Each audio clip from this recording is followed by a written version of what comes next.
அங்குதான் பாரு கூடு விட சீக்கிரம்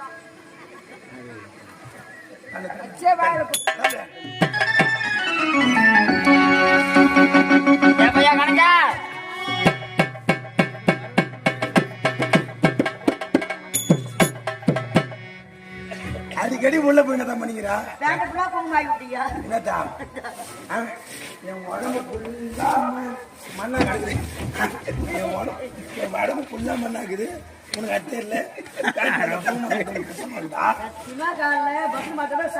என்னப்பா 16 பேரும் வேலை தான் வரும் போக மாட்டேன் தனி போனமா போக மாட்டேன் ஆமா முன்ன என்ன பண்ணீங்களா என்ன குறை வச்சிட்டு ஏற்ற மாதிரி ஊத்தினு வரையா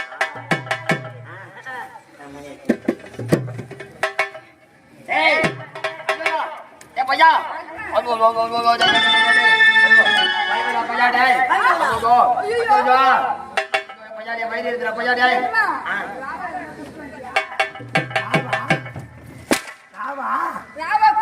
யாரு பார்த்தனா வார்த்தை கேக்குற இந்த குடி ஆன்ஸ் பீடி இந்த பழக்கமே எனக்கு ஆகாது இந்த வாசனை ஆகாது போன பெட்டிக்கார கேட்டுப்பாரு மழை காத்து புயல கூட அந்த ஒயின் ஷாப் பக்கம் தலை வச்சு கூட படுத்தது கிடையாது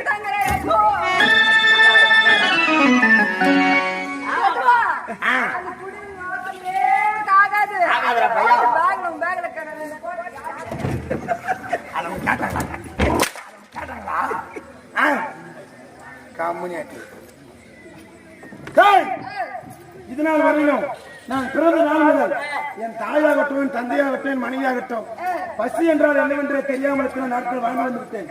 என்ற தினத்தில் எனக்கு பசிக்கின்றது. காரணம் தெரியுமா? என் மனைவி இருந்தால் எனக்கு அரிசி அன்னம் சமைத்து என் வயிற்று நெருப்பிருப்பார். என் மனைவி இல்லையே, ஆகையால் பசியால் வாடுகின்றேன். உன் மனைவி யாருக்கு பலி கொடுத்தேன்?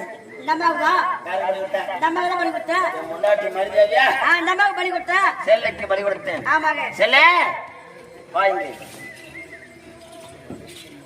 தற்போது என்ன செய்யணும் தெரியுமா? இந்த உலகத்தையே அம்மையும் அப்பனாக விளங்கக்கூடியவர்கள் யார் யாரா?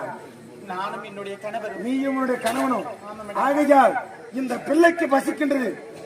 இந்த பிள்ளையின் பசி தீர்க்க தாயாக விளங்கக்கூடிய நீ என்ன செய்யணும் தெரியுமா? என்ன செய்ய வேண்டும்?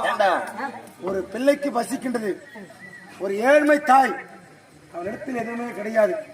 என்னடா செய்வா? பிச்சை எடுத்தாதான் பசி தீர்ப்பாங்களா? நான் யாருப்பா? பிள்ளை. அவ யாருப்பா? அம்மா. அம்மா. அம்மா. உலகால நாயை ஒரு போட்ட